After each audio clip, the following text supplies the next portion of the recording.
This show is brought to you by Drift Outfitters in Toronto at 199 Queen Street East. Drift is remaining open during these difficult times, but with a new way of getting you your fly fishing goods without allowing customers into the shop. Visit them online at driftoutfitters.com to order products and take advantage of free shipping across Canada on orders over $100. Why not help them out during this difficult time for small businesses? Give them a shout out on Instagram. Got a great photo to share? Tag at Drift Outfitters. Also, you can tag your fly tying pics with hashtag self-isolation to show your friends and your followers how you're spending your downtime. Giving Drift more exposure and love right now is one way we can help keep them going. These are tough times, and we must find a way to continue supporting our community store. Visit driftoutfitters.com for more information.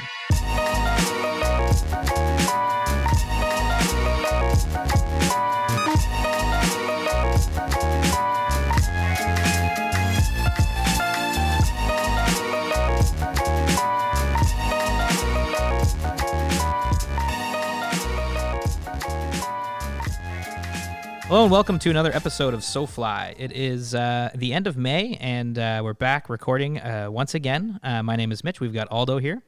Hello. And we've got a very special guest on the show today. Super excited to be talking to someone we met back at the fly fishing show in Toronto a little while back.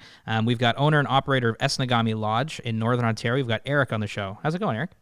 Good. Hello, guys. Good to catch up again. Absolutely. Thanks for coming on today. We're so excited. We have a little bit of extra time on a long weekend like this to be doing something like this as opposed to, I think I know of other places I'd rather be, maybe on some water, but nonetheless, really appreciate the opportunity, guys. Yeah, absolutely. You've got a really nice little background. We can see a big brook trout behind you. Obviously, there's some good brook trout fishing up in your neck of the woods, eh? Yes, that's one of the main three fish that we like to chase around up in our area.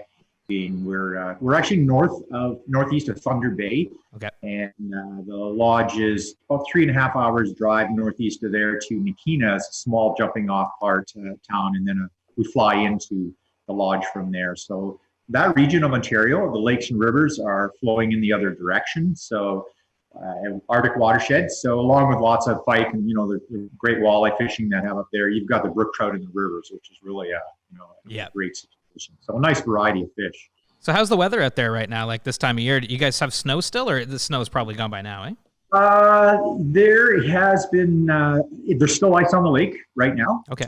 I'm in London at the moment. We normally are at the lodge by now. Yeah. Typically we'll fly in and land on ice in early May, and then it's usually out by around the middle to third week of May. We usually open the last week of May. So in answer to that question, it's not an early spring up there this year, so we're not kind of fighting the late ice out. But having said that, we are hoping if we do get the go-ahead from the province that we can get our operation up and running in June. Yeah. So it's been overall it was a bit of an easier winter, I think, but that far north, it's always winter. Like. So, and the good thing about that, really only 5 months of the year where there isn't ice on the lake up there, it just means your water body is very cold and the fishing is a lot less seasonal. Right. We basically, our spring opener isn't like a few days or a week. We have 5 weeks of spring type fishing. So that's the nice thing about it. It's a little more consistent. So yeah, absolutely. Okay, super excited to start talking about the lodge, but I think first maybe we'll start with your fly fishing background and how you got into the sport, because of course I think the love of opening a lodge has to come from some sort of fly fishing passion or outdoors passion to begin with. So how did you get into fly fishing? When did it all start? What's the story behind that? Yeah, absolutely. So I've actually been in the industry now for a little over 30 years, and always a crazy fishing kid like a lot of us are right from an early age.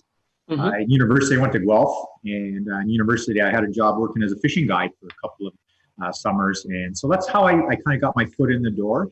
And then I had a decision to make. I think I was around in my early 20s, decided, this is the life for me. I'd love to do this. So I was very fortunate to be able to get a small lodge at that time. And really wasn't into fly fishing too much back then. I had that lodge. It was in the Wawa area for about 6 years, and then an opportunity to purchase Esnagami Lodge further north, and a little bit more remote, more expansive fishery and different varieties. So popped into that lodge, and it's just been, I can't believe where the years have gone, and they have flown by. So fly fishing really came around probably 20 years ago. We were opening up our lodge, and it was the end of May, early June, so it was spring fishing, and we had a couple of guys, and we fished for big pike in the shallows that time of year. It's a lot of fun. You can sight fish them, and so we had a couple of guys up with a fly rod, and they outfished everybody at the lodge. Yeah, it was like, okay, you got my attention. And so from a lodge owner point of view, it's another tool to provide an opportunity for your guests to catch fish. So I started fly fishing. I'd done some, but not really. So I picked up 8-10 weight rods, and started the process of learning what fly fishing is on our lake. Mm-hmm. And it took a few years to be honest. The shoulder is a little sore that first summer, but as time grew, you get your rhythm in the casting. And I also needed to learn, what the fishing was like in the first part of the season, mid-season, late season, whether it was really a good opportunity to open up to have guests in. And going back to where the cold water situation is up there, like even in the middle of the summer, which we consider mid-July to mid-August, you're fishing really in 4 to 6 foot water column. So it's obviously very attainable with a fly rod. Yeah. And I think it was around 2010. So about 10 years ago, I had a couple of fly fishing friends, a guy that guides on the Maitland. You may know him, Mike Veerhoff, and then also Colin McEwen, a new fly fisher. We were doing a lot of talking, and so I had him up, and it was like, okay, you have got fly fishing up here to offer. And so we outfitted our boats. We have casting decks, started learning fly tying, teaching our guides. We opened shop around 8-9 years ago for fly fishing guests, and it's our fastest growing clientele that we have. Really? So wow. Yeah, so it's been a real, it's a labor of love. It's turned into like a major passion. Yeah. So I pretty much fly fish the majority of the time when I get a chance to get out. And growing up steelheader, I spay fly down here and that. And it's just, it's just become not only a great opportunity for the business, but also just personally, it's really enjoy it. Absolutely. Do you remember your first fish on the fly rod by any chance? I do. Now that one I did not land because there was still some slowing of reaction from the brain to the reel, and it's not like you don't grab your reel on a fly reel rod to slow a steelhead down from taking off. Yeah. But I have to say that I think my most memorable moment was brook trout fishing on a river, on the Esnagami River, and I was starting to dabble a bit and tying up a few flies, and I tied up this fly that was more like a wounded quarter of a chicken looking thing than anything resembling a fly or bait fish. And was down the river, made a nice roll cast out by a large rock. The water's going by there pretty quick, and a twitch or two, I saw this form move, and then a beautiful brook trout hit the fly. And I landed. It was about 17 inches, and I caught many brook trout prior to that on spinning gear. Yeah. You would think that was the first fish I ever caught. It was so exciting because we were able to tie a fly, go through the process, see the fish hit, and so that one there I think is one that sticks in my mind. The other was a very large pike that was 44 inches. So it's the largest pike that I had. Have landed, and I caught it in shallow water spring fishing on fly rod. So funny thing about that story is that guiding a couple of guys that were spin fishermen, and one fellow at the front of the boat actually had a pretty mid-30s pike, maybe 36 or so on, and they didn't see that I had hooked this fish at the back of the boat. And I basically, the guy, his name was Mort, and him and his brother Cheech were up. And I said, Mort, shake that thing off. He goes, are you kidding? This thing's a nice fish. And it was. But he turns around at that moment, this fish came up and just rolled at the surface. And then he was going, oh, God, okay, I'm shaking it off. Oh, man. So, and in between, there's been so many fish over the years. And I think, as you guys know, sometimes we, after landing a nice fish, or even as much fun watching a friend catch a fish, or if you're guiding the client, fish of a lifetime, sometimes you just got to sit down and just absorb what that is and really try to kind of burn it in your memory. Yeah. Because they're all cool for sure. Yeah. Those are my two first, I say, most memorable. Yeah, those are pretty memorable. I mean, those are such great Ontario stories too, you know? I think thinking about your lodge now, what are some of the fishing opportunities? Because you guys are north of Thunder Bay, you said. Obviously, like that is just like prime Ontario species, brook trout, pike, walleye, that kind of stuff, right? Right, absolutely. And so those are the three kind of fish that are our main attraction. And we catch all three. I mean, pike and brook trout are the two main ones for brook trout for fly fishing guests that come up. But walleyes are readily available. You know, we catch a lot of them on flies as well. Yeah.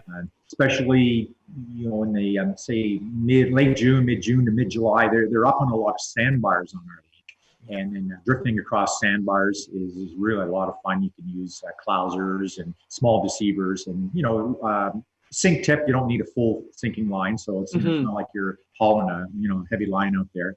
But those are our three main fish. We do have whitefish in the spring for about 2-3 weeks after we open, and then in the fall, late August, early September, they come out of the depths and are quite shallow. And you can pick them up on a fly rod as well, and they have a major wiggle action for they're fun to catch as well. Oh yeah. Oh, awesome. Yeah, that'd be super cool. Whitefish, that'd be a first for me. Absolutely. On the fly, I mean, on the fly. Yeah. Ice fishing, not so much, but yeah. On the fly. Yeah, well, they're very very broad, deep fish, so they do have a lot of push to them. So they're a lot of fun. I kind of been fishing in Florida on a number of occasions and caught some. I believe they're called Jack Crevalle down there. Yep. They're like more of a big hubcap type of fish, so they have a lot of displacement in the water, and they're very similar to whitefish. They do give a great fight, and they're a lot of fun to catch. They don't get huge, but 3 to 4 pounds would be a decent fish in our. That's decent. Seems pretty big, yeah. Because those guys are pike food up there, right? Like that's what the pike are snacking on. Yes, exactly. So that's what they are, and it's a good, interesting that you mentioned that, because once we get to the latter part of August, we typically will get some cooler weather happening. It's like fall in southern Ontario. Right. So after a frost or two, you start to cool water starts to fall through into the water column. The bait fish move up high to the top 4 or 5 feet, and then of course, which are Cisco, whitefish to some degree, and then the pike are now looking like right near the surface. So you can have a lot of fun with just subsurface flies or poppers or kind of more musky sized flies, because they do tend to feed heavier that time of year. Yeah, huh. That's cool. Super neat. You did any fishing? You're calling us from London today, correct? Yeah. Yes, that's our off-season home is in London, Ontario. Did you do any steelheading this year? Yes, I did. I got out opening day and nice. Had a great day. Got a couple of fish landed. Beautiful steelhead, maybe 5-7 pounds, something like that. And, awesome. So my son and I went out a few days later. We didn't get any steelhead, but we did manage to catch and release the bass. Were really hitting out of season, of course, but we carefully releasing them. But we had a lot of fun getting a few. So usually, as I mentioned, I'm north by now, so I get 1 or 2 shots at steelheading in the spring. Fall time is definitely when I catch up on that itch to scratch. Yeah, nice. For sure. Nice. So, so Esnagami Lodge, the fishing opportunities up there, it's mostly river fishing. Is there some lake fishing? Yeah, so it's both actually. So the majority fishing for pike and walleye, pike especially, is on the main lake. Okay. And we're a pretty, it's a big body of water. It's around 18,000 acres. That's 120 miles around the perimeter. There's over 200 islands on the lake. So it's an absolutely gorgeous body of water to go and there's 200 islands, so there's so many areas to fish. Yeah. So we fish for pike and walleye on the main lake. The river that flows out of the lake and it flows up, which is north. It's kind of odd, but that's the river we run to do the brook trout fishing. And so there's a lot of walleye in that river as well. You catch a lot of walleye on a fly rod as well. And then aside from fishing the main body of water, we have several small little side lakes we have boats and motors portaged into, and you can do these great little half-day adventures. So there's a lot of variety once you get there. And honestly, with that amount of water, we have guests that come for years, and you never fish the same area. And there's fish spread out from one end of the lake to the other. So the nice thing about that is it's a spring-fed lake, so there's not really any inflow of water. So the fish shoal spawn on the lake. Yeah. So there's nothing pushing them up a river to spawn. A lot of lakes have a river that flows in, and then everyone's fishing in that area. And then as the summer progresses, they migrate into the summer locations. But they shoal spawn on the lake. So they're from one end of the lake to the other right from the start. And you can go 5 minutes from the lodge and catch fish. You can go an hour, hour and a half, and the other end of the lake and catch fish. So the nice thing about it that it really spreads everybody out. And you can really, stretch your legs when you're out in a week and never really fish the same area twice. So it's nice. And it's very productive in all over the body, all over the lake. Oh, man, that's amazing. Yeah, just stretches of big pike and walleye in the lake. Oh, my God. What are your clientele? Like, you have a lot of people coming down from the U.S. and up from the U.S. and the rest of Canada as well? Right. Well, so like a lot of lodges, we do have quite a few U.S. clientele. Yeah. But we're one of the few that actually we do have enough of a claim. Like, we've about a 40% Canadian clientele and a 60% American clientele. So this is the reason that we're going to be able to open this year. Yeah. Like, there's, as you probably know, there are a lot of camps that are not going to be able to open their doors. It's just already too late at this point in time. But having that, we really have derived a lot of Canadian clientele over, and we've had a few shows like the new Fly Fisher up and a couple other ones from Canada, and we do the Toronto, some of the sports shows in Toronto. We were in Hamilton with the Isaac Walton on a few occasions when they still ran that. So we really have developed a good following, mostly from Ontario, and so definitely but typically we get a few from Europe or whatever, but the majority of our guests are Southern Ontario and Midwest US. Awesome. And I love that you say that fly fishing is a growing thing up there. That's so cool to hear about. And I wonder how this year it's going to be affected. I mean, it's going to be a little bit of a quieter season, I suppose, since you're just going to be having mostly your Canadian clientele coming to the lodge. I wonder how COVID is going to affect, I wonder if it would affect the fishing at all, but probably not, because it's there's really no pressure up there. It's just you guys up there, really, right? Well, for our situation, and I think I know what you're mentioning is because, there's talk of certain areas now where there's like deer wandering down streets. Yes, exactly. Yeah, exactly. So, with less pressure in many areas, that definitely is going to probably be beneficial for the fishery. Where we are, literally, it's such a short season. We have a 14-week season, so it's very short, and we're very, very proactive on trophy catch and release as well. We have not harvested big fish from this lake since we have owned it, which is close to 30 years now. So that's the first main thing, is to take care of your main producers, spawners, and then you can. So this whole situation drive when I was able to get Esnagami, being the only lodge on the lake, I was able to have an opportunity to be quite proactive in fish management. So did a little bit of work and research, talked to a local biologist in Geraldton area, up in Thunder Bay area. Yeah. And I said, what does it take to create and maintain a good high quality fishery? And so we came up with a couple of numbers to look at releasing fish at. So for walleye, it was 24 inches. Yeah. And for northern, it was 30 inches. So basically, any fish that was 24 inches or longer, walleye, 30 inches or longer, northern, we have been releasing them for all these years. We have about 500 of those a year released. Wow. Wow. So sorry, going back to when you purchased, you've had the lodge for how long now? It'd be 30 years this year. Wow. Yeah. Was it in operation before you purchased it, or? It was, yes. So it was a very rustic operation. 30 years, wow. It's been around since probably the late 60s.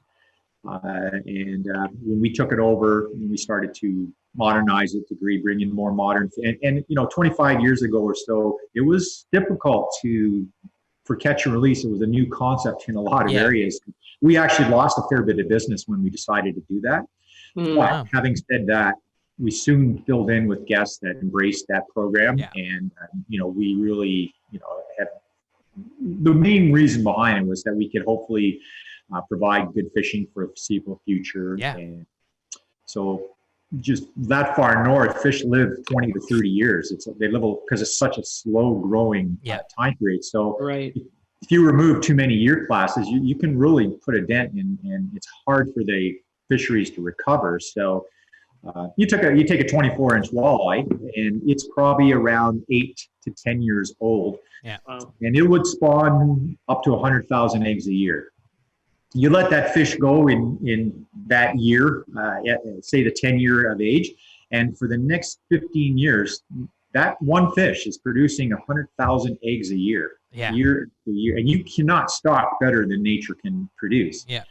So, it took a few years before we started to see some of the feedback, but you could see the size of our fish and the amount of larger fish being caught was increasing. It took about 5-6 years. There was so many, and then another 5-6 years. We never saw a lot of fish over 40 inches back 25 years ago. Now, every year, there's quite a few in that 40 to 47, 48 inch range. Wow. So that it does work, but it took a while to get it going, and I have to take a shout out to our guests who've embraced that program because it's really helped us to manage it. And, absolutely. Well, it sounds good like on you for spearheading that for sure. Yeah, it sounds like you came in right at the right time too. 30 years ago, but it's good. Yeah, exactly. So catch and release is now pretty common. Yeah, everybody does it, but when you lay groundwork like that 20 years ago, it really is remarkable what it can achieve. Yeah, absolutely. Yeah. So going back those 30 years, how did you guys this is, we talked a little bit about how you bought the lodge, but how did you find the land? What was the process in just buying that lodge? Sure. So I'd already had a lodge prior to this and was deciding at that juncture that I would like to, get into a different type of operation and move further north. So pretty much putting the word out in the industry that was looking to move into a different operation. And so it wasn't really like it was something you can go out and kick the tires on and check out. Lodges like this do not come up too often. Yeah. So I was just fortunate to be in the right place at the right time, and I got some knowledge of this lodge being for sale and was able to move and complete a transaction and get a hold of it. That's awesome. Yeah, I love that's super cool. I mean, I love that you found such an interesting place in Ontario. I haven't really spent a lot of time there yet. But it's such a cool place to go because it's so far out, from Southern Ontario. That's definitely a good point because, if you think about it in the world, and when people say, wow, it's a 14, 15-hour drive, I go, yeah, it's a hike. But think about it. Where else in the world can you actually get in your vehicle and leave a city and drive in one day, basically, and get in an area where you can, have a phenomenal fishery. You can see moose, bear. We see a lot of woolly caribou. And so we don't realize, I think, is what we have in our backyard in Ontario. And you don't go that far to get to that. So it's really very fortunate. Yeah. Oh, man. 100%. That's a really good point about, to say 14 hours is a lot, but like you said, you're in a day, you're in a completely different, almost like, you're in a completely different setting. And that's the cool thing about it. When you drive up, you see the progression start to happen, and then trees start getting smaller. Yeah, exactly. Roads get smaller, narrower, and the trees get more, and the lakes get more. So you're not like driving and you're seeing the same scenery. Now you're up, and you do get a chance to see wildlife and that. So you really feel like, and you will know that you're in a place where there's not as many people, obviously, and the nature is beautiful, absolutely, as well. Absolutely. I think for us, when we drove up to because we flew with Hearst Air 2 years ago. Yeah, very similar. That was our first time that far north, or at least for me anyway. And it provides perspective, which I think is priceless. It's like, whoa, you are up there, and it's cool. It's cool what we have in Ontario. Yeah, it is. I think there are 400,000 lakes in Ontario and rivers and water bodies alone, which is the highest volume in any of the provinces all across Canada. And, we have a lot of gorgeous country across our nation here. So, there's almost more water than land up there. When you fly into some of these places, maybe you guys noticed it when you flew out of Hearst, but there's water everywhere. Yeah. It's just little puddles and pools and spotted all over the landscape. It is really exceptional. Yeah, definitely. Absolutely. So maybe we talk about if people are listening and thinking about, they're getting a little itchy maybe to do some fishing trips. Ontario obviously is a great place to explore. What is a typical kind of trip to Esnagami Lodge entail? Like if people wanted to plan a trip, say, for a week or so up to your spot. Sure. So we have a couple different options as far as types of trips you can do. So it's all remote. It's fly-in fishing. So whether you fly into where our main lodge is located on the big Esnagami Lake, we also have a couple of outpost camps on the river. So there's two options there. So you can fly in and have a full service plan called American Plan. So basically all your meals are included, boats and motors. We use 18-foot cedar strip boats. All your gas is included, food and that. So kind of a one cost covers all plan. Then for guests, so that's the plan, I say, where you don't have to do anything but go fishing. Yeah. That's a great, I mean, and you're still super remote at that main lodge, right?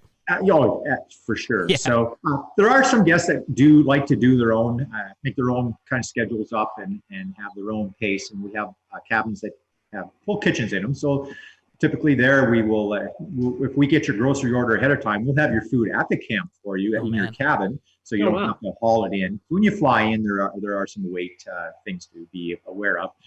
But those guests would get all the same services, except that they're providing their own meals and doing their own pace.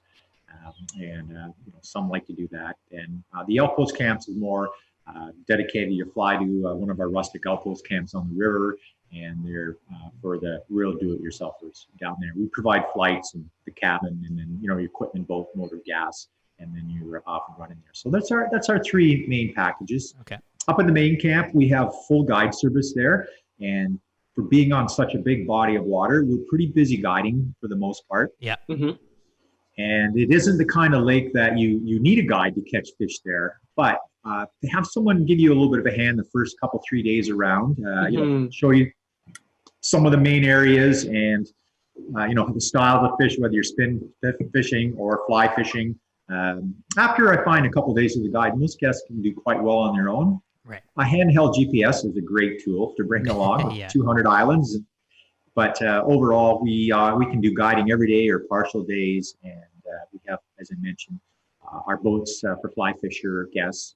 We have casting decks in them because one thing I did learn very quickly is if there's something to catch a fly line on in a boat, you will catch your fly line on.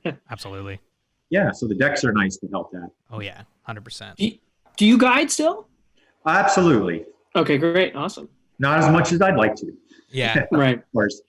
But no, I as I mentioned earlier, this livelihood for me wasn't something that I did because of earning an income, and that it's a love of fishing, and I was just fortunate to evolve it into we have a very comfortable our whole family and our two kids go up there as well, and they help out at the lodge as well as my wife Sue, and so yeah, that's pretty fun. I love that's a whole family thing. It's got to be a good time every summer, like getting everybody out there and pitching in. Yep, definitely. And we also have a staff. We have a chef as well, and then we have 5 to 6 guides and serving staff as well. So not a real large operation. You get the chance to know us, and you can really see we try to put people in place that enjoy and want to be up there just like we do. Yeah. And we really feel it shows in the way we run our business and the atmosphere around camp. Yeah. Yeah, and for a flying lodge, it's not it's not, I wouldn't, I haven't been there yet, but judging by the pictures, it's not very it's pretty homey. It's just not, I wouldn't call it rustic. Like it's a pretty nice lodge. Yeah. Oh, sure, yeah. The camp itself, very comfortable. The cabins have all got inside bathrooms and showers. And we provide bedding, blankets, linens. Very nice log cabins. Yeah. So, yeah, that it is. It's a place you can go. You can get back. You can go out and be in the back of a bay and not see anybody all day long. Yeah. But then come back to the comforts of home, so to speak. Do you find people hang out with do people hang out with each other in the main lodge, chat about their fishing? There's some degree, but that far north stays late. Oh yeah. Once we get to middle of June, it isn't dark till 11 o'clock. Right. Oh man, yeah. Right. So we have a lot of free people fish when they come up there. So if there's any socializing, typically we do a group shore lunch one day during the week. So we'll kind of pick an island out on the lake, and we do staff as a real nice cook up for the guests. And I find that opportunity there, then people get a chance to meet some of the other guests in camp, and it's a real nice day to swap some fish stories, and also in the dining room when we are having meals, normal circumstances anyway. Guests tend to talk and meet, and there's a lot of very fun camaraderie as well. No, absolutely, yeah. I mean, it sounds like just thinking about like summertime shore lunch on an island with, a bunch of fishers and anglers. That sounds so fun right now. I can't even. Yeah, it is. Yeah. Not to mention those fresh walleye. Oh yeah. Geez. Oh yeah. Oh, you know about that. And there's even a fly tying room bench. Yes, in our main lodge we have a table there with a lot of fly fishing, a lot of fly tying material, and guests and guides are welcome to come up. And a lot of times, if it's a rainy night after dinner, quite often be a couple of us up there tying some flies up or helping people who maybe are wanting to learn to tie flies. Yeah. But so we have everything right there where we can, really help both the avid fly fisher and someone who's maybe starting off, learning how to fly fish.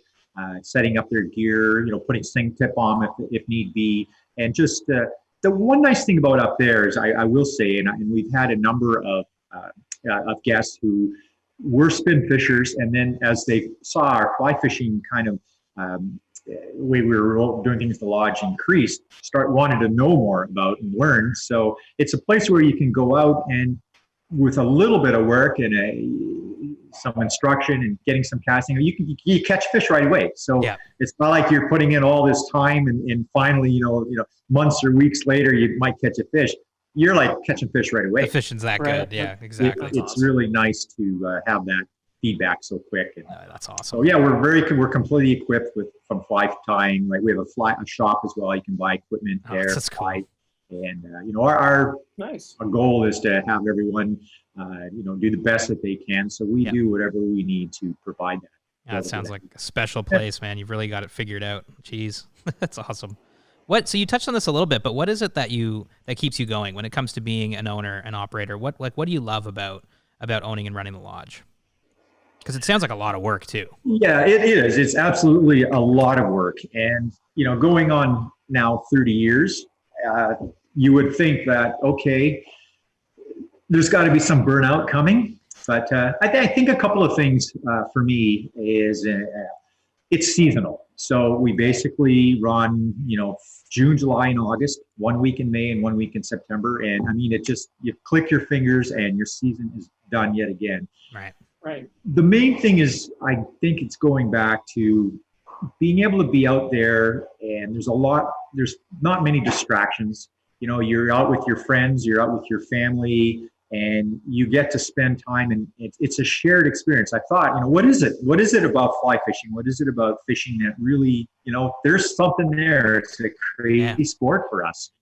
But if you think about it, as much as it's thrilling to catch, a big fish or a challenging fish and that on your own, if you're out with a friend and they get into a fish of a lifetime or that, you share that experience. You live that through, and you want to see them do as well. And so I think it's a brotherhood for me.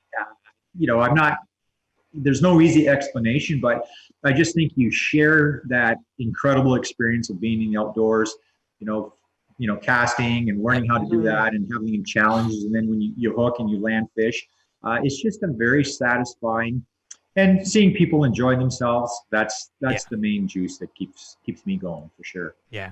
That's awesome. Yeah. You kind of hinted at, in normal times, people might hang out at the dining room.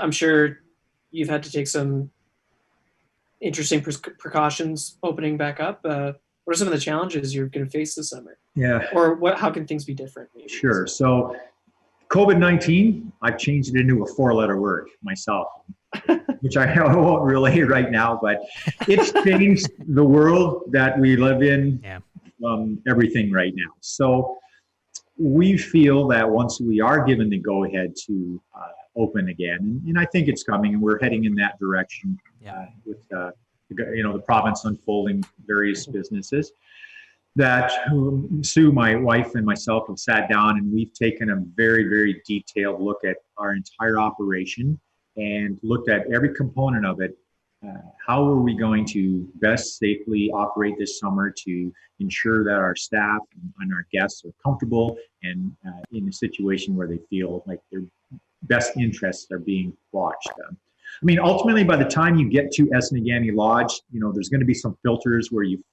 the air service that you fly in and so on and so forth. By the time you get to the lodge, we're confident. From Sault Ste. Marie to Thunder Bay, there's been 4 cases of COVID in the entire north. So it's not like, so that there. Yeah.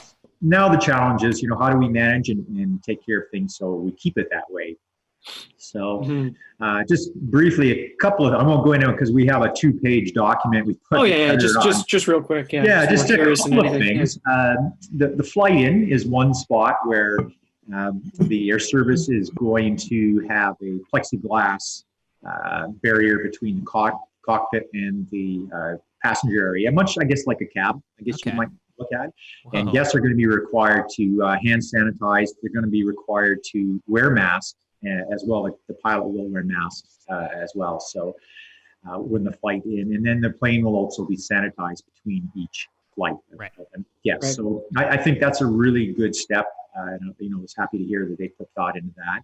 Mm-hmm. And on our end, we're going to be, looking at the social. I mean, ultimately, I feel that social responsibility is probably at the top of all of this, because if people don't, buy into and understand and practice these, then, it's not going to work no matter how many rules there are out there. But having said that, we'll screen guests and make sure that they are not going to be coming up with any indication at all of having it. Yep. And then when they get to camp, we normally greet with a very hearty handshake, or mostly hugs, and that it's going to be like a long distance high five.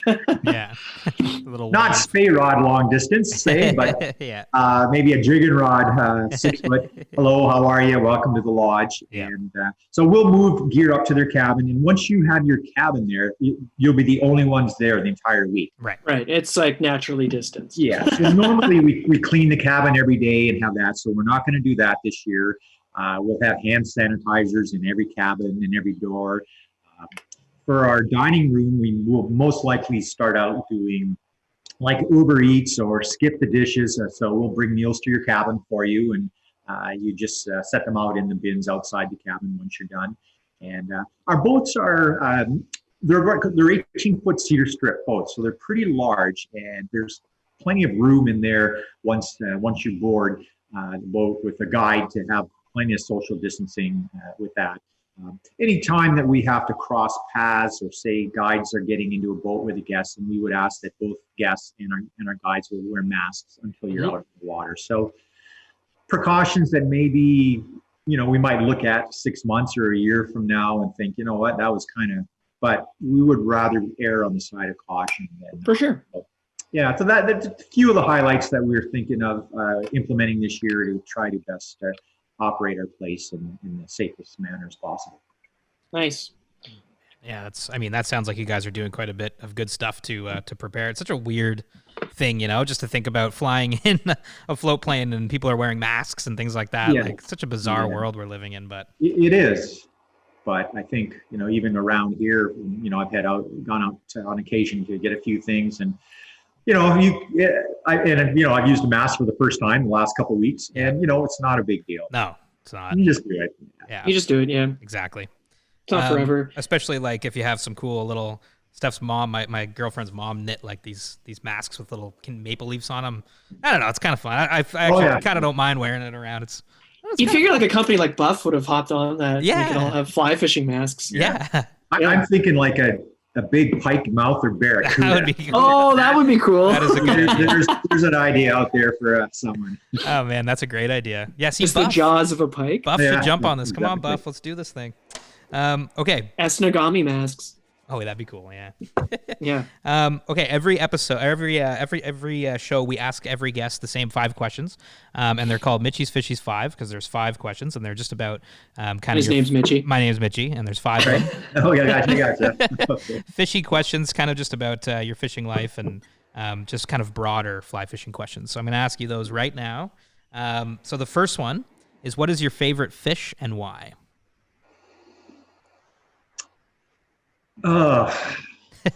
That's tough. I'm going to say, growing up a steelheader or 4 or 5 pound brook trout, 20-pound pike. Yeah, and you got. Does it have to be one? You've got some good stuff to choose from. I think that it's probably the brook trout. Okay.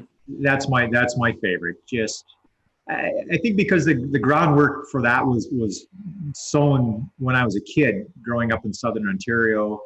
We go out and fish the little farm creeks.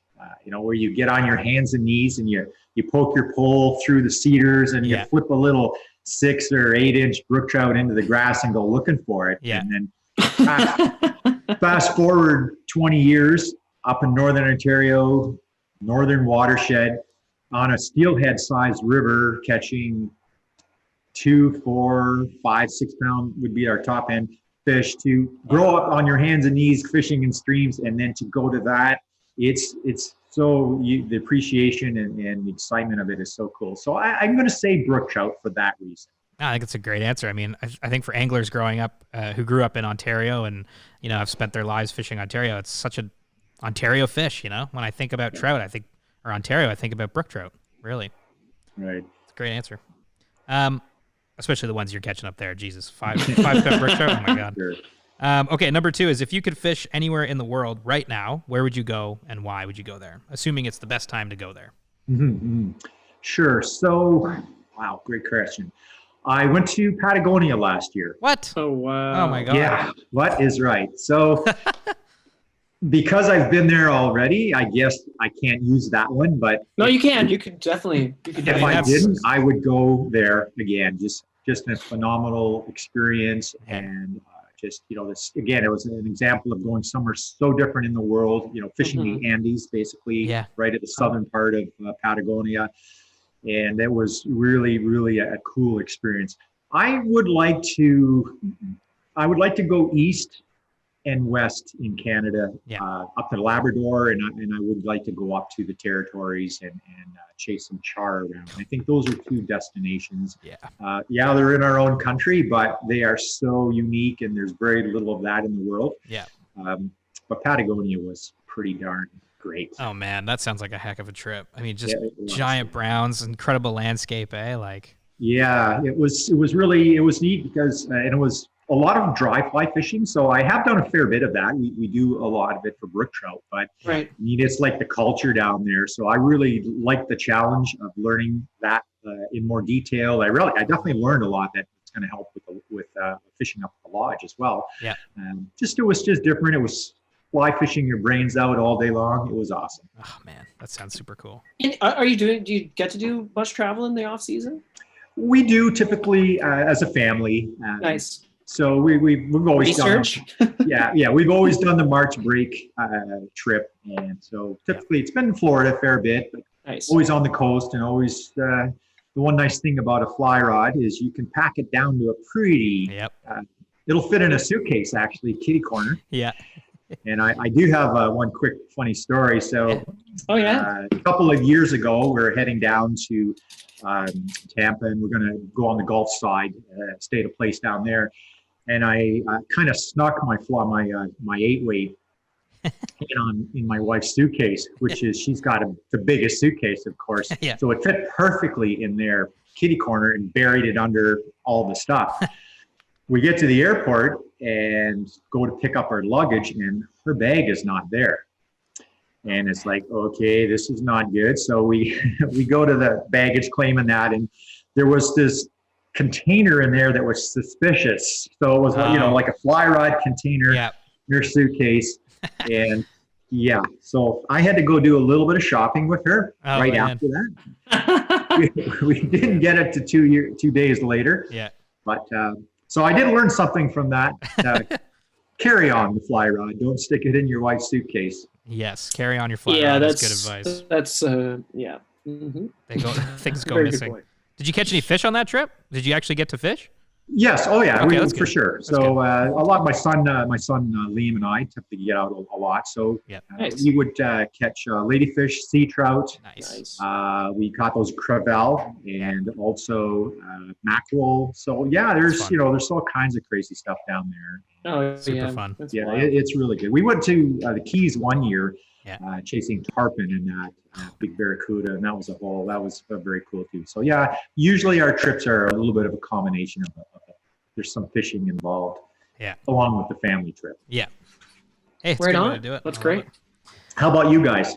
You guys have really started to get around, and where's the furthest place that you've been? Oh, geez. Well, Hearst? actually, Hearst in Ontario. Hearst was a heck of a trip for us because that was our first real like fly-in fishing trip, and especially in Ontario too. It was so cool to see that side of the province. Yeah. Nice. But it's tough this year because about sort of this time last year, I was actually with Yilma, the other fellow in the podcast, who couldn't be here today, but we were fishing in South Africa because we went to do a work job there, and so we got to go fly fishing there, and that was super foreign and cool and just different and amazing, For rainbows. For rainbows, in the mountains. That was cool. But Patagonia is, I got to say, if I were to answer if you could fish anywhere in the world right now, Patagonia might be. I think that might be at the top of the list. I'll be doing that trip again. Yeah. Oh, for sure. Yeah. That's awesome. I would love to do that. Yeah, absolutely. Yeah. Okay, number 3 is, what is your best or favorite fishing memory? You talked about a couple of them early on about your favorite fish, but favorite fishing memory. My favorite fishing memory, I think it would be when my wife and I first met, and we were heading up on a fishing trip or down the river to chase brook trout on the Esnagami River. She really hadn't done a lot of, she's not a hardcore fisher like myself by any means, but she does like catching fish. We'll put it that way. Yeah. So we were down, and it was in about the second week of July. So it was warming up, and the trout, once the water does warm up and that, they tend to move out of the river and they go to spring holes. So they're really hard to find, and it's really not a great time up there typically to go. So I had heard from an old timer that he would go through the river and drag his hand along as he was going. When he felt cold water, it was, okay, now there must be a spring somewhere. And okay. So we were just going down the river, catching lots of walleyes, just having, beautiful, beautiful day, enjoying a day on the river. And we go through this one area, and I see that there's a little bit of weed structure as I'm coming around a corner, and there's a nondescript beaver pond and a little creek going the other way, and the weeds were kind of leaning downstream, so there was a current there. So that memory stuck in my mind that, so I put my hand in the water. Yeah. It was cold. Yeah. I go, okay. So we turn the canoe around, we paddle up this little stream, and we get to where it widens out a bit, and there's a beaver lodge, and we pull over a pool there. And so I'm paddling over, look down, and I see like about 2.5 dozen fish, maybe 30 fish or so. And I said, there's a whole bunch of suckers in here. And then we turned the canoe, and the light changed. I looked down, and they were like brook trout. And I said, oh my God, it's a spring hole. It's like, it's true. Yeah. So we kind of backed our way out of there, and started fishing a little bit. And Sue caught like a 20-inch brook trout. Was one of the first fish that she ever caught. Oh man. And it's like, I'd already fished the river, but you don't see them like that all the time, at least in the early years. And we get this fish in and net it and hold it up for a picture. And she says, "Is this a good one?" I'm going up, smile, and why did you can? Guys fish their whole lives and never catch a fish like that. Yeah, that's my story. I definitely that's one of my favorite memories. That is a great memory. Oh my God, I could picture looking down, seeing the fish. I don't know what I would do if I saw that many big brook trout like that in a little pool. I'd freak out, probably flip the canoe. It's really because we've seen suckers before, like schools of suckers or whatever. And at first, I thought, I had no idea that there's no way there can be that many trout. Yeah. But when the light changed and I was able to look down, and they were all brook trout. Oh my God! Wow, that's amazing. Jeez, incredible. It's a great story. Love that story. Love it. Number 4 is, why do you fly fish? Why do you fly fish? What do you get out of fly fishing? I fly fish because the challenge of fly fishing, I fished my whole life, but I came to fly fishing about the last, like I say, 10, 15 years. Yeah. I just love the challenge, learning to fly fish, learning to cast, and now taking the step further, tying flies and that. So I enjoy the challenge of going after a lot of the fish that I've caught other methods. And it's just so satisfying to, I think with fly fishing, that the difference with it is it's so hands-on the whole time that you're fishing. Like if you're jigging or whatever, you cast your jig over and then you let it sit there. But fly fishing is a constant motion, mending. You read the water, so I really enjoy that part of it for sure. Yeah. And I think just when you do get it all right and you get that perfect cast out there and the right retrieve, and you run it through the right seam and you get a hit, the response and it's just so phenomenal that it's very exciting. So yeah. I think just the challenge of it and the rewarding of using a type of fishing that requires a little bit more of effort and reading and that. And it's just fun. I mean, it's a fun thing to do. Absolutely, 100%. Yeah, I've steelhead fishing. There's many times where I'm in a hole and I'm spey casting and I've caught a fish or I fished the hole for a bit, so I'm going to move on and I'll say, okay, one more good cast, one more good cast, and then it's like 25 minutes later, I'm still there fishing. So it's just the time passes, but it's just such a such a fun, challenging sport, and you want to get better at it all the time, no matter what stage you're at. Totally. I think it keeps people locked in. Totally. Yeah. Certainly. Yeah, you can go your whole life and always be learning something. It's amazing. I tell that to people who don't fly fish, and they're like, really? Like, how much is there? They're like, even the podcast. They're like, you have a fly fishing podcast. What are you talking about But it's just, there's so much to talk about. It's always changing, and it's amazing how that is with fly fishing. Yeah, I think it's also, it's all over the world too. It isn't something, I think at one time it used to be kind of like an old school, pretty, people would hold it close to their, wasn't a lot of information about fly fishing, but of course, as our social media ability to get out there, we can see that worldwide you're joined by as many people that love fly fishing as you are locally too. So I think that's a kind of a neat thing about it as well. Mm-hmm. Totally. Okay, number 5 and the last of Mitchie's Fishies 5 is what fly pattern represents you best and why? If you were a fly, what fly would you be? For fishing for big pike up at Esnagami, they're bait fish patterns. Okay. So in fact, I don't know if this is seeable here, but so this would be if you tilt the camera down. Yeah. So Eric's got a fly in front of him. This is a fly right here that is kind of like a deceiver modification. It's made out of just like a artificial yak hair or that kind of thing. So bait fish, but this is not a big fly for us. We use this to be, I'd say, a smaller size pipe fly, more for early in the year when the bait fish are just starting to move into the shallows.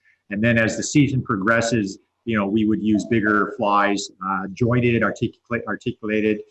But I think this bait fish pattern, if I had a one go-to fly, deceiver type of, whether it's a smaller or larger size, it's definitely a very easy fly to tie, and it's a very effective one as well. I took a picture of it. I love it. It's such a great fly. So did I? Took a screen grab. Yeah, it looks like an awesome fly. I love that. That's great. Yeah. Amazing. Well, that's it for Mitchie's Fishies 5. I love those answers. It's so cool. Great fly. Yeah, Patagonia. Oh my God. So good. And that Brook Trout story is awesome. Oh yeah, God, it makes me want to go fish it so bad right now. What are you looking forward to this year? Like when it comes to the season up at Esnagami, like what are you looking forward to most? Well, just being able to open. And for this year, such a crazy year. Like I said, normally we would already be at the lodge for almost 2 weeks, getting camp open and ready to go and that. And so this is the first time in almost 30 years I've been down in Southern Ontario this time of year. Jeez. So I'm seeing leaves come out on trees. I'm seeing flowers, stuff I haven't seen for many, many years.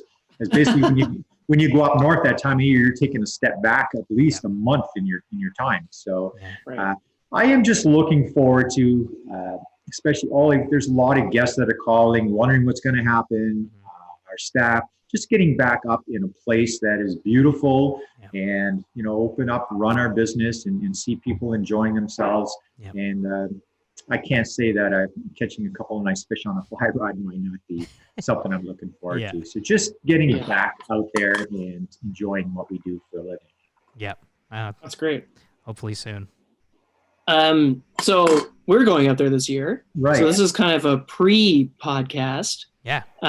Which is cool. Which will be cool because then we can see what happens on the trip and talk about what happened on the trip. So Eric, how do we get ready for the trip? Like what flies should we be getting? What rods should we be getting?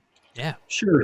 So once we do get a reservation, that's when we get to work and we get a lot of information into our guest hands. We arrange obviously travel, flight times for them into the lodge, and also what type of equipment to bring up. And it's a very good question because the success of fishing anywhere is, you need to have fish, obviously, where you're going, but also what is as important is having the right equipment, the right gear, and, having it with you when you get up there. So we send up quite a comprehensive list of what to bring along with you. If you only had one fly rod to bring for each kind of fish up there, a 6 weight for the brook trout would be the smallest you want to go. Okay. And then, I love that. It's such a big rod. Yeah. Well, to me, it's not. To me, to us, we're like, whoa. Because I have had on a lot of occasions trout on that hit, and I couldn't stop them. They just would start running down river, and even if you had an 8-weight on, it would be interesting. Having said that, so a 6-weight for the brook trout, and then an 8-weight for the pike. Yeah, that would be the minimum size for pike fishing. And it's not that you can't land big fish on an 8-weight. It is more casting larger flies. Tougher if you don't have a little more backbone. And so I prefer 10-weight for pike and 6-weight for the brook trout. Walleyes, your 6-weight or your 10-weight would work for that. We all have many more rods than that. I know you guys do too. But for those guests who don't have a lot of equipment, you don't need to go out and buy 4 or 5 and 6. If you had a 6-weight and an 8 or 10, you're fine. We also have plenty of equipment up at the lodge, and we're more than happy to loan. If you don't have that kind of thing, come up there. Nice. Amazing. And then we'll send a list of flies down, what to have, and you can you order from I know Real Flies. I don't know if you know. He's out of, I think, Woodstock area. Okay. But there you can order flies from a fly shop, basic deceiver, minnow patterns for pike. For brook trout, there are, we use both wet surface flies. We use streamers and dry flies too. Once you get to mid-June, you can start to have fun using dry flies. And these would be like caddis, Chernobyl ants are awesome. Bombers, that's the type of fly that's used on the west coast for salmon. And I say there are different ways to fish them. The Chernobyl ants, for example, I basically never even knew what they were.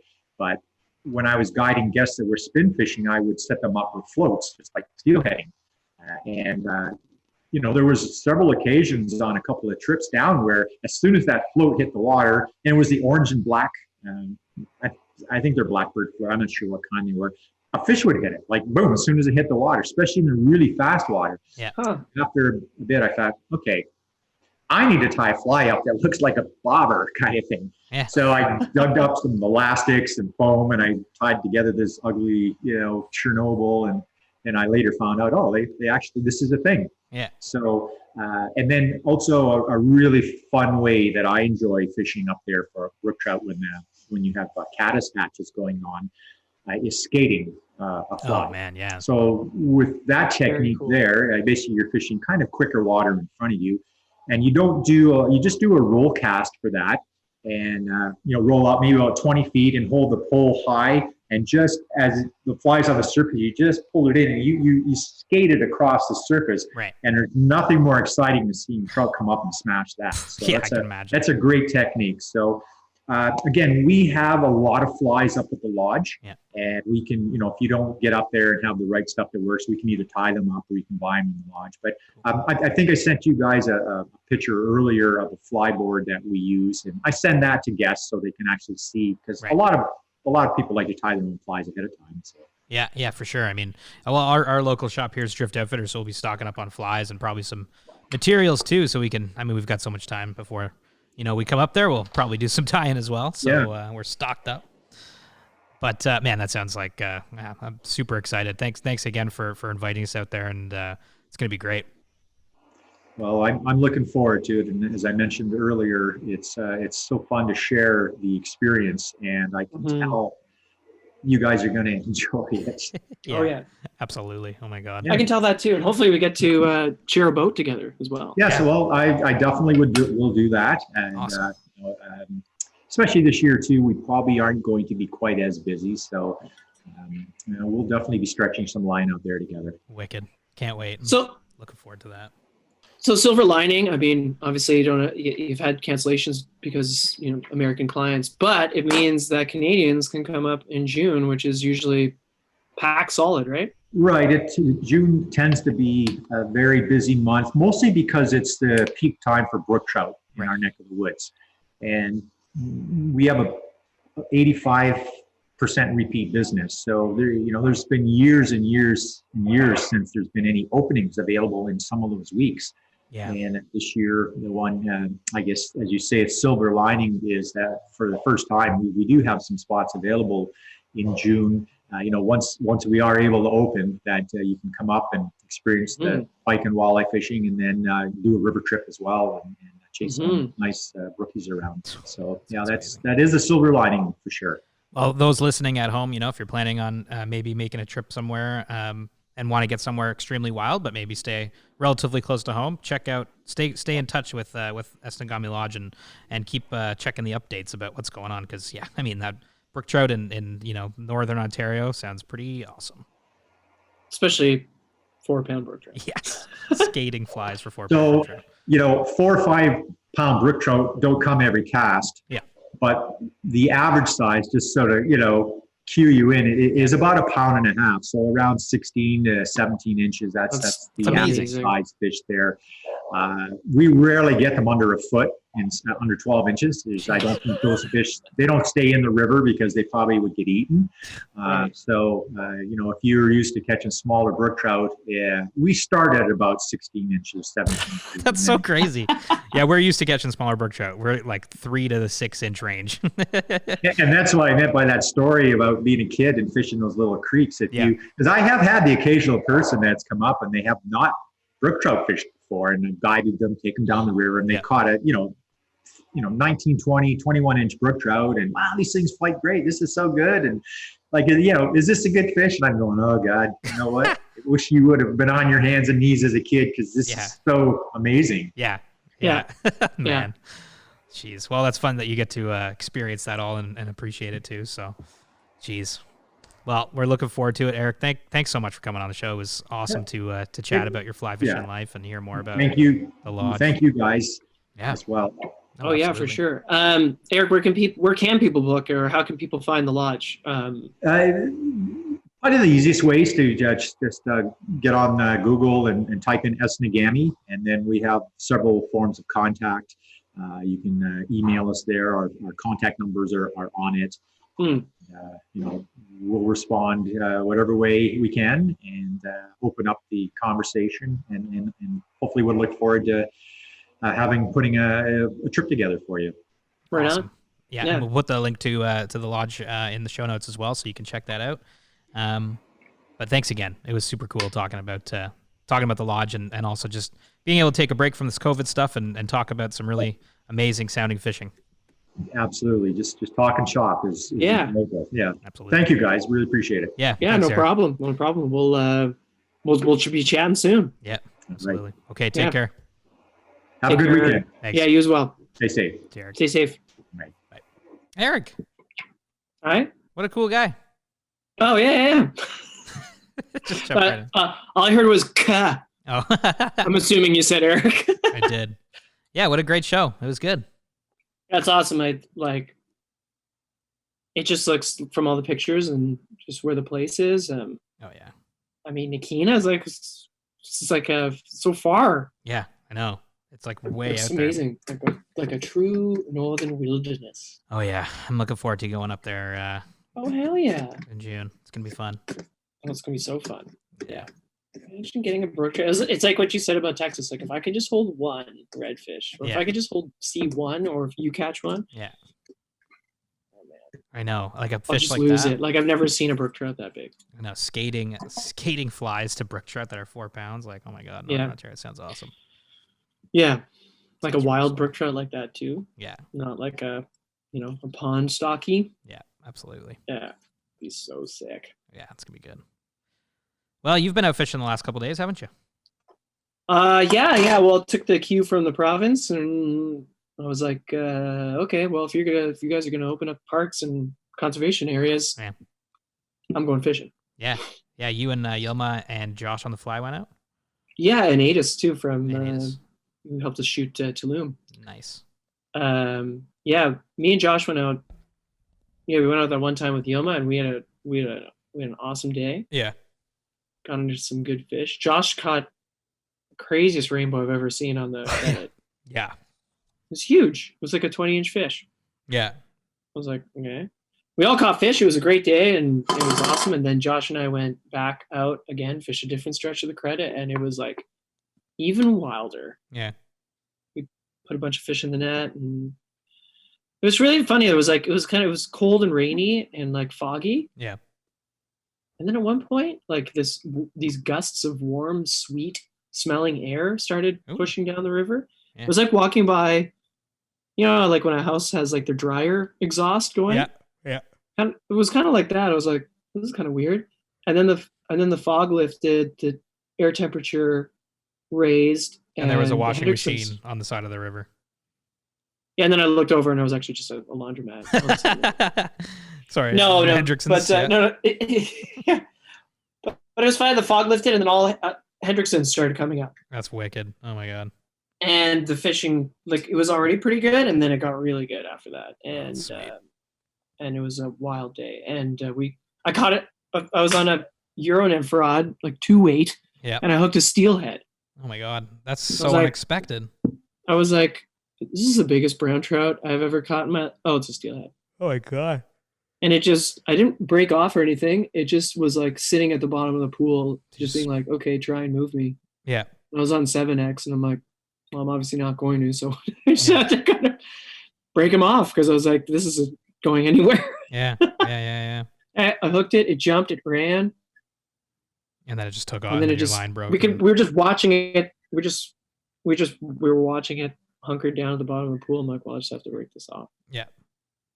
So sorry for the piercing, Mr. Steelhead, or Mrs. Steelhead. Wow, what a weird place for steelhead to be hanging out, because you were pretty high up too, right?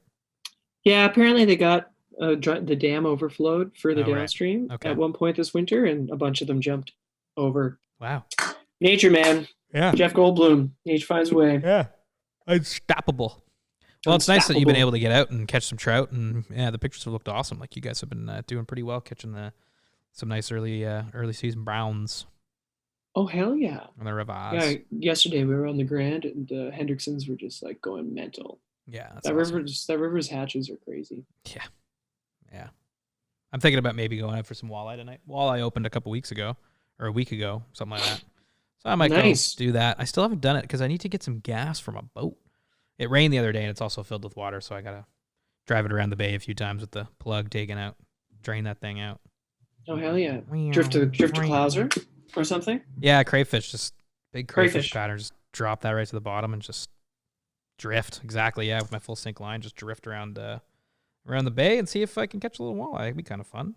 Catch and release, put it back. It'd be super fun. Yeah.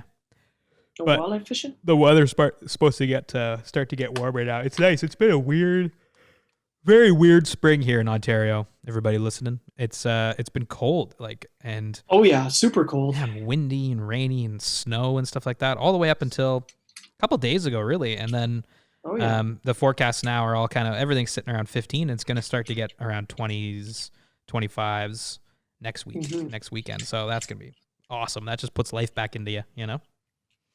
Yeah, that does. Yeah. For sure. And another note, we're supposed to get a really big rainfall. Despite the fishing being good, I think it would have been better. Both the Credit and the Grand were really low. Oh, really? Water-wise, really low. Oh. And so I think they were supposed to get like something. They're forecasting for like 40 millimeters today, and then like another 5 the next day, and another 10 the next day. So that's going to really put the rivers into some awesome shape for sure. And then, like you said, raising temps, it's going to be rad. Yeah, absolutely. But yeah, I just noticed. I realized Eric's last name is Lund, which is like your predisposition to fish. With That's true. That kind of last name. That's true. Yeah, that's so true. Yeah, he's quite the angler. You know, he's been to some cool places, and obviously, you know, running a world-class fishing lodge in Northern Ontario is. Yeah, you got to be pretty into fishing and guiding, and I can't wait to get on the water with him. It's gonna be awesome. Yeah, it sounds like he's got a whole lifetime of knowledge. Oh yeah, absolutely. That Brook Trout story, man. Oh my God. I love that. Yeah, me too. Just imagine that moment. That'd be so fun. I'd be freaking. Yeah, like hundreds, just like a bunch, just like a big school of giant brook trout under your canoe. I'd be like, oh my God, where am I? I'd be freaking. Those are the places that people talk about, you know? It's like, oh, there's amazing brook trout spots in Ontario. It's like, yeah, once you like get into the woods, you know, like, oh yeah, it looks like you found one of them. Oh yeah, that's so cool. Yeah. And I love how I would say that he started fly fishing kind of for the same reason I started fly fishing. I saw. Yeah. We were down here actually for when I was like 10. Yeah. For a wedding, for my mom's best friend's wedding. And they lived in Mississauga near 16 Mile Creek, and I just watched this fly angler just pick off fish cast after cast. And I think they were probably just like bass or sunfish or something. Yeah. But still, I was just like, it was at that moment when I was like, well, I have to do this. That looks cool. Yeah. Look how many fish he's catching. Yeah. Plus, it just looks so fun, you know. Oh, it's so fun. At that point, it was about catching fish, and I didn't realize how much fun the whole process was. Yeah, absolutely. Oh, great. Man. Are you? Yeah, you're on the lake. Yeah, man. On the lake. I just built a Muskoka chair this morning, not from scratch. It's like a kit. I was like, what? Whipped up a Muskoka chair. No, I found it in the basement, and I was like, hey, I'm gonna build this thing. There's another one I'm gonna build. Then I'm gonna varathane them and put them outside, and that's how the flow tubes looking. God, I pass those things every day, and I'm like, Jesus, they look good. They're ready to go. I think nice. I think at the end of this month, if you guys did want to come up here for a weekend, we'd go fish. Take those tubes in, take your Watermaster, and just go fish Splake for a couple days. Go fish Splake. That would be super fun. Yeah. Do you know if they put them back in that lake this year? I have checked, and they have. They have. I'm not sure if they stocked it yet this year, but last year they did. And it looks like pretty much every year they do the same amount. So yeah, I'm pretty hopeful. Amazing. Yeah. And that would be super fun, and that would be so fun. Yeah, Backwoods Lake. It's early in the season. We don't usually, fish out here this time of year, because it's a bass place we go, right? So, but Splake, I mean, like, it's got to imagine it's going to be. It could be a couple. Well, I caught days. 2 very small Splake. Yeah. Like.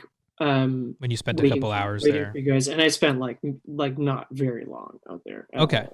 So while I was waiting for you guys to come up from Tirana. It's got to be some better ones then. We'll find them. Oh, man. For sure. I mean, I can't just with the amount of people in that area, which is not many. I can't imagine. And like you said, most people are so bass and walleye focused. I can't totally. Imagine. They're on the big lakes trolling for walleye. Yeah, I can't imagine. No. A whole lot of people doing that. No, I don't know, but there's also some muskie out here from what I know. I haven't been able to find them, but I know of some spots that we could also check out, and there's rainbow trout too. So there's actually quite a few little spots we could go to. There's a lot of just try. Yeah. Oh, what was the lake that I stayed on last year? That was Opa. Yeah, I was in Opa. Yeah. Yeah. Yeah. Because we could. There's rainbow trout in that lake. But you know what? There's this little pond. There's a smaller lake that's stocked with rainbows every year that I know about, and I've never fished it because it's kind of like down a Jeep type of trail. You know what I'm saying? Like I took my Honda down it when I was 18 or something like that, and I hit a big rock and I was like, I can't get in here. My Honda's gonna like die. So I turned around. Gotcha. But it's from what I know, it's like I would probably akin it to one of those Calabogie style rainbow trout lakes, like Bing, like we used to do out in Westport, that kind of thing, where it's smaller, float tubable, and there's just rainbows and you just drift sinking lines. So I'm thinking maybe we could even try that and see what you never. Oh, I would love to. I would love to do that. Maybe you never know, right? You never know. Maybe it's like this is the greatest thing we've ever found, and then we could just do that every year. Like who knows. Exploring is definitely fun. Yeah. So there's potential for especially that. when you have like a cottage to go to at the end of the day. Well, and this year too, it's just like who knows what's going on. So it's like, hey, yeah, exactly. Like, got a cottage. Like, wait a second, there's tons of explorable water here. Like, let's spend some time up here and see what we can do. Yeah.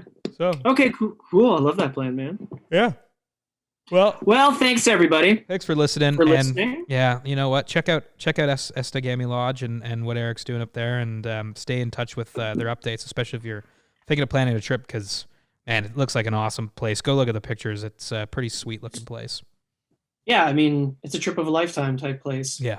It's a fish of a lifetime, and it sounds pretty cozy. Like they take care of everything if you want them to. Oh yeah, they've got it all thought through. 30 years, in business. I think you learn a couple of things of how to run a great lodge. How great is that though? All you have to do is worry about fishing. You just show up, they cook the meals. So good. And all you got to worry about is, did you tie your knots correctly? Yeah, I mean, like it's and if you've never done a fishing trip like this before, like consider it, because God, it's fun. Like you'll remember it for forever. Oh yeah, like it's just that Hearst trip changed us, like my perspective on. Yeah, it's just such a memorable experience, like you think back on it and you remember the fish and the moments, and yeah, it's fun. So check them out, Esnagami Lodge. The link is in the show notes, and Google them and see the pictures. And thanks for listening. I hope everybody out there is doing well, and you can enjoy some time on the Huata soon, wherever you may be. Yilma will be back on the next show, and so look forward to maybe some Factor Fishy. Next show, we'll do some Factor Fishy on the next episode. We've got Joe from Costa coming on, and we're going to talk about the cult that is striper fishing. Can't wait to talk about that. I really want. Joe lives down in just outside of Boston. And I know the schools have moved in, and I've been looking at his Instagram, and he looks like he's getting into some stripers. So I'm stoked to talk to him about that. Yeah, that's going to be awesome. That's so cool. Striper fishing. I love it. I wonder if he's moderately annoyed that he's got to do a podcast instead of I know. You know how those striper guys are. Oh my God, totally. They're like, the tide is perfect. Yeah. Go. Hey. What do you mean? Fair enough. He can always ask us to move it. If that's the case, I'm no problem, baby. I understand, No. Well, that's it for me, Mitch, Aldo. Take care, everybody. I hope everybody's staying safe and healthy. Thanks for listening, and see you later. You can find all of SoFly's content at SoFly.ca. On Instagram, we're at the SoFly Crew. You can reach us at thesoflycrew@gmail.com with any questions, comments, or concerns. On Facebook, we're SoFly, and our podcast is available on SoundCloud, iTunes, and Spotify.